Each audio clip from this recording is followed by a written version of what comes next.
સફળતાના સોનેરી સૂતો, અખંડ ભારતના શિલ્પી, લોખંડી લોહ પુરુષ, રાજપુરુષ, ભારત રત્ન એવા શ્રી સરદાર વલ્લભભાઈ પટેલ તો અખંડ ભારતના ભાગ્ય વિધાતા અને નૂતન ભારતના શિલ્પીકાર હતા. એમની દેશ પ્રત્યેની સેવા અને પ્રેરણાત્મક વિચારો સાંભળવા જેવા અને આચરણમાં લાવવા જેવા છે. તેઓ હંમેશા કહેતા, એકતા પરમો ધર્મ, વીરતા પરમો ધર્મ, કાળજું સિંહનું રાખજો. સેવા અર્થે સાહસિક, ઉદાર, ક્ષમાવાન બનજો. દરેકની સાથે દયા, કરુણા રાખવાની યોગ્યતા પ્રાપ્ત કરજો. વજ્રથી કઠોર અને ગુલાબથી પણ કોમળ બનજો.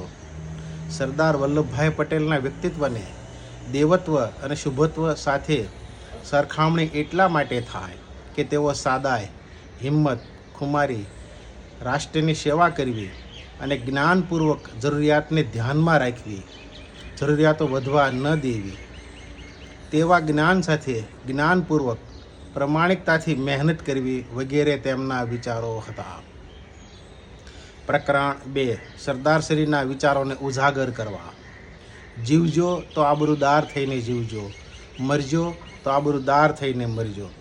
શ્રી સરદાર વલ્લભભાઈ પટેલની દેશ સેવા સક્રિય રાજનેતા દ્વારા દેશના નાગરિકોમાં જુસ્સો આવ્યો, શ્રમ સાથે સ્વાભિમાન આવ્યું, નાગરિકોમાં સ્વતંત્રતા આવી, માણસમાં મુક્ત મન આવ્યું, કૃષિ પ્રોડક્ટને પ્રાધાન્ય મળ્યું, દેશી ખેતીના કારણે ધન ધાન્ય પાક મબલખ થયા, લોકોમાં તંદુરસ્તી આવી, વિકસિત ભારત બન્યું.